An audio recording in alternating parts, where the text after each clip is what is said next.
Hey everybody, this is Rich. Welcome back to the channel. So today we're going to be installing a timer switch for an exhaust fan in the water closet.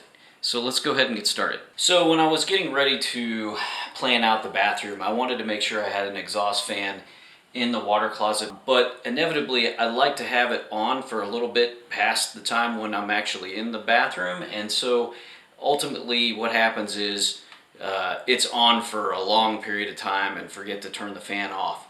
So I wanted to put a timer switch on the exhaust fan, and I was able to find something at the store. Leviton Decora Plus has a timer switch like this, and it's got buttons to where you can select 10 minutes, 20 minutes, 30 minutes, 60-minute presets. And you can also, if you don't want those preset times, you can actually adjust them.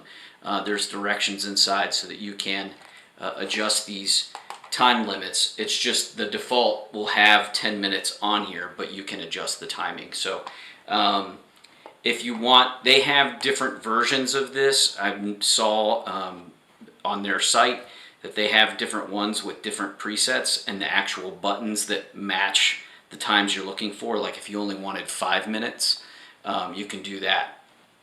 I'm probably gonna adjust it so that I have one for 5 minutes and 10 minutes and 15 minutes, because I don't necessarily want the fan on for an hour. I don't necessarily need that, but you have the instructions to make those adjustments in this. And by the way, the power's already been turned off, so there's no harm here. So any work that you want to do, you want to make sure you turn the power off before you get started. So this is the switch for the exhaust fan. If you have an existing fan and you're doing this as a retrofit, you basically just want to detach the current switch and replace it with this new switch. But you want to make sure that you understand which one is the load and which one is the hot.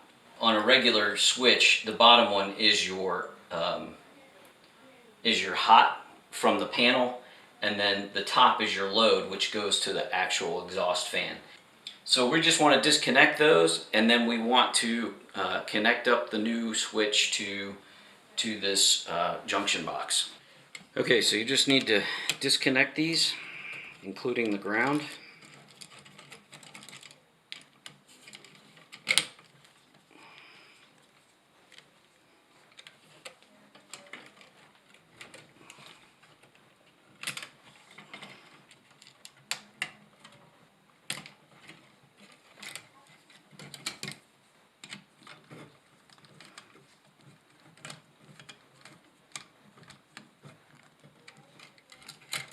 Okay, so now that we got this switch out of the box, you have a number of wires back here for a couple different options.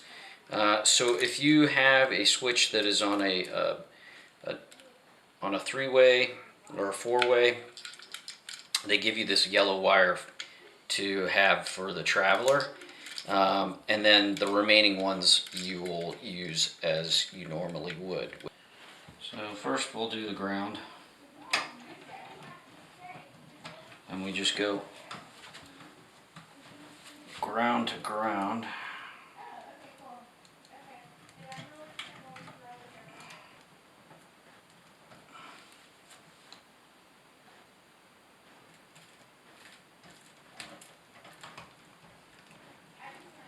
So once you get it twisted on there really good, you want to make sure that it's spinning the whole thing, so you get a couple of twists of the actual wire itself, and then you give it a little tug test. You always want to give it a tug test to make sure that the wire is grabbing really good and got a good connection.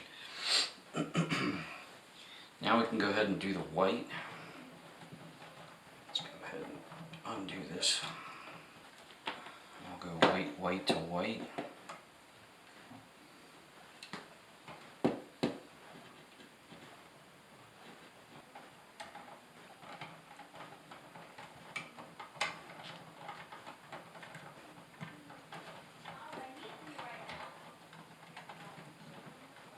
So the red goes to the actual exhaust fan. So whatever your putting a timer on. If it's going to be a light, you want it to be, the red will be going to whatever the fixture is that you're trying to power,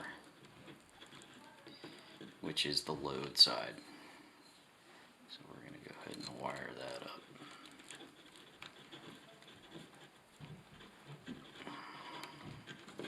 And now the black goes to your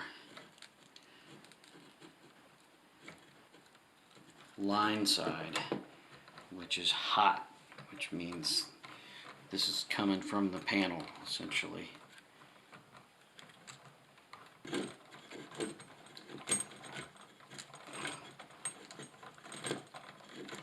Alright, now it's starting to twist the wires. It's nice and snug. So all of these things need to find a home so that you can fit it all in there.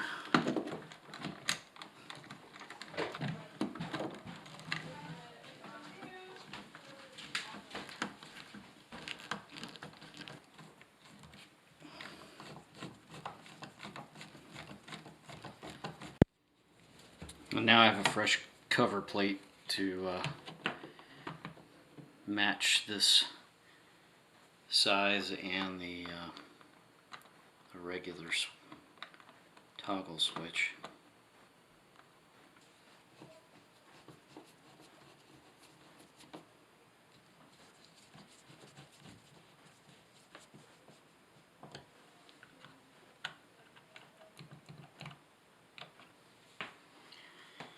Okay, now we can just turn the power back on.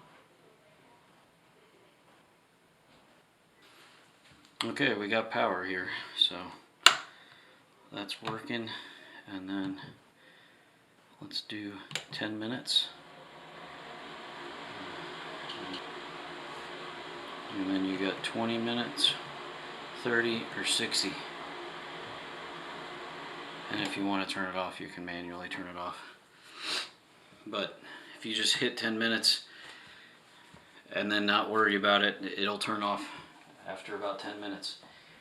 So even though my timer switch is defaulting to 10 minutes, 20 minutes, 30 minutes, and 60 minutes, you can reprogram these Decora switches to different time intervals. And so to do that reprogramming, in the instruction manual, it gives you the instructions for how to select those various preset programs. You want to press the top button and the middle button together at the same time until you get a red light on the display panel. And once you get the red light, then you want to press those two same buttons again and hold them down until you get a blinking green light. Once you have the blinking green light, you can now begin to select which interval you want to choose from. The second from the top is blinking, and that is the default setup. If I press the middle button, which is the 20-minute button, that will change it so that it is my 5-minute, 10-minute, 15-minute, and 30-minute intervals. Once it's blinking, you just hit the off button, and that makes it set. And so if I press the first button that says 10 minutes, it's going to be 5 minutes. It will shut off after 5 minutes. So that's all there is to it. Hopefully this was helpful to you. If you like this video, hit the like button or subscribe to my channel, and you'll get new videos as I put them out. So I will see you in the next one.